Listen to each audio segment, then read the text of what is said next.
También mi amigo Vladimir, con quien he compartido más de alguna lucha en el territorio.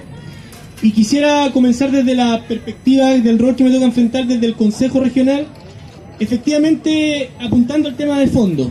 Santiago es una comuna y nuestro país es un país centralista. Ya durante los últimos 20 años, y lo digo con responsabilidad, porque creo que en eso hemos sido débiles, hemos replicado un modelo que cada día se ha ido fortaleciendo. Y muchas veces nos quedamos en el discurso de que como las cosas siempre se han hecho así, tienen que seguir haciéndose así. Porque cuando somos capaces de levantar la voz somos irrespetuosos, somos desleales, pero en el fondo lo que tenemos que hacer es decir con fuerza lo que la gente nos pide en el diario vivir. No podemos seguir replicando una región metropolitana que tiene 52 comunas y que de esas 52 comunas tiene un déficit per cápita por habitante, donde comunas como Vitacura tienen 1.050.000 pesos por persona y comunas como la mía, San Bernardo, 160.000 pesos por persona. Esa es la demostración cruda de un modelo desigualitario que se ha replicado y que por años actores políticos de nuestra coalición han replicado. Mientras no tengamos la claridad de levantar la voz con fuerza, seguiremos estando a la disposición de los poderosos. Ustedes, si tienen esa oportunidad, por supuesto que van a mejorar la calidad de vida de las personas. Pero no nos dejemos engañar, no nos dejemos avasallar por a veces nuestros propios compañeros, que nos van a decir, bueno, lleguemos hasta Mayuco nomás, pues, si es un avance, quedémonos hasta ahí. No, compañero, hasta Melipilla. Están cantando. Compañero, primero agradecer la invitación a este importantísimo diálogo ciudadano. Siempre tenemos que partir con la parte de la historia. Y la historia nos dice que por ahí por los años 85, la dictadura le quitó el presupuesto a ferrocarriles del Estado. O sea, eliminó ferrocarriles del Estado. Y eso es verdad. ¿Qué hizo la dictadura durante esa década del 80? La AFP dio un marco jurídico, entre comillas, fraudulento de una constitución. Junto con la AFP creó la ISAPRE. Dio por el traste, yo soy profesor, con las escuelas normales. O sea, al final hizo y deshizo respecto a un montón de cuestiones que para ellos eran estratégicas. Y cuando elimina el tren en Chile, porque lo elimina prácticamente, lo ahoga económicamente, surgen los empresarios militares y civiles adictos a la dictadura para comprar camiones y líneas de pasajeros para transportar los bienes, los insumos agrarios fundamentalmente, y también, por cierto, los pasajeros. O sea, de ahí viene el problema. Nosotros no tenemos que olvidar nuestra historia cuando trata de consolidarse la dictadura, tomando esta serie de medidas que son las que acabo de nombrar. Compañeros, es difícil hablar aquí con la música de fondo. Tres compañeros de la zona, Zúñiga, que representa al Comité Ciudadano del Monte, el doctor Carlos Madariaga, que nos está acompañando ahora, y quien habla, hicimos algunas reflexiones con los datos que teníamos y conseguimos algunos datos más con alguna gente que nos colaboró, y yo no quiero aburrirlos con datos, cifras, aquí se han dado algunas, pero quiero mencionar algunas que son relevantes, porque las políticas públicas develan con absoluta claridad la forma como se dirimen los intereses clasistas en el campo de la distribución de la riqueza social entre los diversos sectores sociales.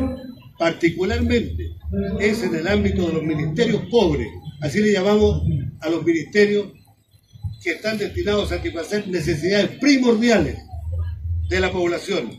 Estamos hablando de educación, salud, previsión social, trabajo, vivienda, etc. Esos son los ministerios que no le dan plata al erario nacional. Y eso es importante tenerlo en cuenta por esta distribución clasista.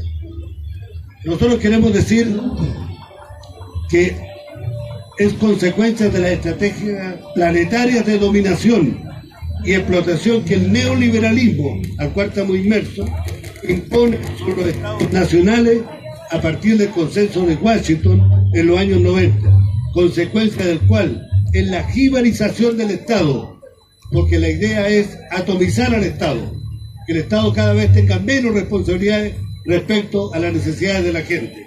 Entonces no es casualidad que sean los problemas de la educación, de la salud, de la previsión social, las condiciones laborales y la calidad de vida. Y ahí entra el tema del Metrotren, en la calidad de vida de nuestros ciudadanos. Un claro ejemplo de lo que estamos diciendo y cómo se comporta el neoliberalismo es la relación capital-trabajo en el plano de las provincias y comunas que nos conectan ya no solamente con Melipilla, sino que también directo hacia el puerto de San Antonio. Esa es la línea a la cual nos estamos refiriendo. Hoy día luchamos por un Metrotren Santiago-Melipilla, pero indudablemente hay una conexión que existe y EPE la tiene concesionada, que va desde San Antonio hasta Santiago. Queremos hablar de algunas cifras y me perdonan, pero son cifras que nosotros no dominamos mucho, incluso nos asustamos, pero hay que decirlas. Hemos chocado en forma sistemática con el argumento financiero. Aquí ya los que ponían decían, no hay plata, no hay recursos. Han habido promesas, como la de Piñera en el año 2013, de que nuestro sector va a tener Metrotren. No cumplió, como muchas cosas que no ha cumplido. Entonces, como justificación de la no implementación del proyecto de un tren para nuestra zona, pese a las promesas oportunistas que han habido de muchas autoridades que han salido electas hablando del Metrotren, pero después se han olvidado. Y esa es la verdad, esa es la pura y santa verdad. Hay otros que sí se la han jugado y se la siguen jugando. Todo nuestro respeto y nuestra consideración para ellos. Estamos hablando de alcaldes, estamos hablando de cores, aquí hay dos cores que nos representan a nuestro distrito y que se la juegan lealmente por este proyecto y por otros proyectos. Bien, un ejemplo, con base a cifras oficiales, en las inversiones del Gran Santiago hasta el año 2015, en materia exclusivamente vial, porque estamos hablando de eso, se invirtieron 8.033.000 millones de dólares, que equivale en cifras redondas más o menos a 5.2 millones de pesos, o sea, billones. Esa es la inversión que hubo hasta el 2015 por todos los gobiernos del año 90 en adelante. Porque nos gusta mucho hablar del dólar y nosotros no tenemos la moneda dólar, es peso. Estamos hablando entonces, repito, 5.2 billones de pesos. ¿Para qué? Para destinarla al túnel de la Pirámide, El Salto, túnel Kennedy-Huechuraba, Costanera Norte, Oriente, Poniente, autopista A, 5 minutos y línea 3 y 6 del metro. Estas inversiones son equivalentes, y aquí quiero dar un dato, a la construcción de 160 hospitales básicos con un tamaño de 20.000 metros cuadrados. Esto es la realidad. Esa es la inversión que se ha hecho en la parte alta del Gran Santiago. Y no hay recursos. Y aquí se habla 600 millones de dólares en la primera etapa, el Metrotren. Después hablaron de 1.100, y ahora hablan de 1.700 y además quieren acortarlo.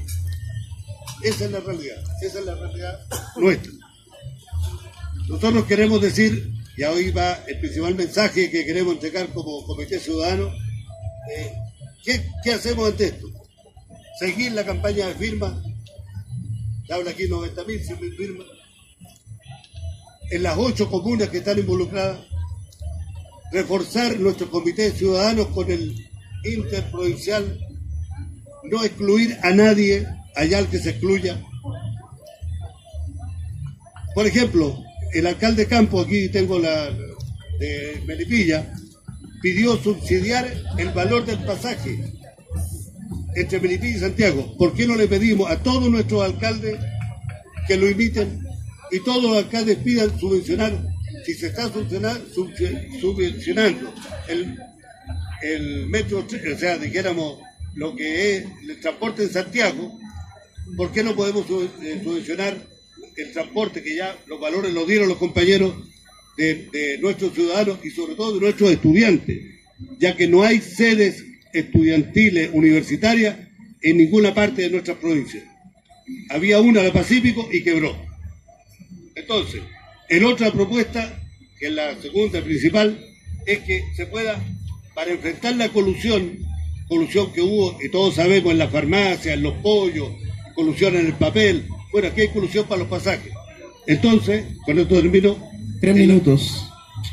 Podemos hacer que de aquí a que circulen los trenes, que es el 2024, según la mejor de las propuestas que hemos escuchado de la intendenta, del director de EFE, en las reuniones que hemos ido, bueno, que se liciten la movilización rural, para que haya claridad respecto a la frecuencia de los buses, al valor de los pasajes, y eso es una de las grandes peleas que podemos dar en la parte rural de nuestras comunas. Y eso tenemos que hacerlo con los comités ciudadanos fortalecidos, con un apoyo intercomunal organizado, serio, responsable, y que podamos entonces enfrentar todo esto.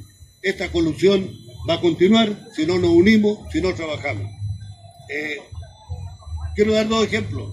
Se hizo, según la legalidad existente, se hicieron reclamos. ¿Qué dijo la Subsecretaría del Transporte? Que no tiene facultades para intervenir en los valores tarifarios de los servicios rurales. O sea, nada. ¿Y qué dijo la Fiscalía Nacional Económica? Se negó a investigar porque no existen antecedentes suficientes que justifiquen la realización de diligencias adicionales por parte de esta Fiscalía. Es decir, paja, nada. O sea, los reclamos han caído en saco roto. Y esa es la idea. Se dice, ¿qué dice la Seremi de Transporte respecto a que en julio nos subieron los pasajes y en diciembre volvieron a subir los pasajes? Nada, porque no tienen intuición. Entonces, ¿quién tiene? El mercado es el que controla todo. El ser humano no tiene que intervenir. Esa es la pregunta que dejamos planteada. Muchas gracias. Este espacio porque es un espacio de diálogo, es una bonita fiesta que hace el Partido Comunista, que permite a la oposición dialogar también y plantearnos desde nuestras legítimas identidades y orígenes cuáles son los planteamientos que cada uno tiene sobre los distintos temas. Y en lo que se refiere al Metrotren, yo creo que es importante poner algunos elementos de contexto, porque, bueno, por supuesto que el amigo que expuso, digamos, nos contó algunos elementos que son bien importantes desde el rol ciudadano, desde el rol del comité. Y yo aquí tengo una doble militancia, porque en el caso de Melipilla yo estaba en el comité siempre, digamos, el comité que nosotros tenemos con personalidad jurídica y con el que se juntaron 70.000 firmas en su momento, digamos, que se entregaron al presidente de la República en el primer gobierno.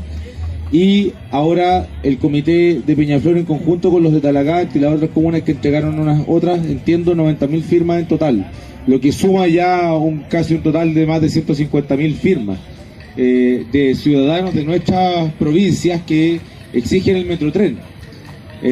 Ahora, las cosas que la gente no sabe habitualmente o que no se discuten con la gente es que las políticas públicas para tomar las decisiones tienen ciertos criterios objetivos, digamos, como por ejemplo la evaluación social, la evaluación económica, etcétera, la rentabilidad social.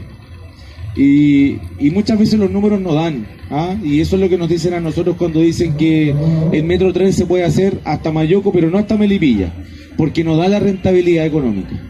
Y yo digo lo siguiente: ¿acaso el Estado de Chile se hace cargo de habernos planificado territorialmente como una periferia, como el patio trasero, como comunas dormitorio, en la que grandes cantidades de ciudadanos de nuestras comunas, desde Padre Hurtado hasta Melipilla, la gente tiene que viajar durante horas para llegar a su trabajo, para ir a estudiar, para... Es posible conseguir el objetivo. Por lo tanto, se consiguió en Peñaflor realizar una primera reunión a nivel interprovincial. Esa reunión estuvo gente de Estación Central, Cerrillos, Maipú, Padre Hurtado, Peñaflor, El Monte, Talagante y Melipilla. Y el compromiso fue unitario, la unidad por el Metrotren. Y de ahí se empezaron a surgir distintas estrategias de trabajo en todas las comunas. Se levantaron comités ciudadanos en El Monte, en Talagante con el compañero Miguel, con el compañero Fabres. Se levantaron también, se insistió en el trabajo con Melipilla. Ellos habían presentado a la moneda más de 41.000 firmas en un momento determinado de la historia de este Metrotren.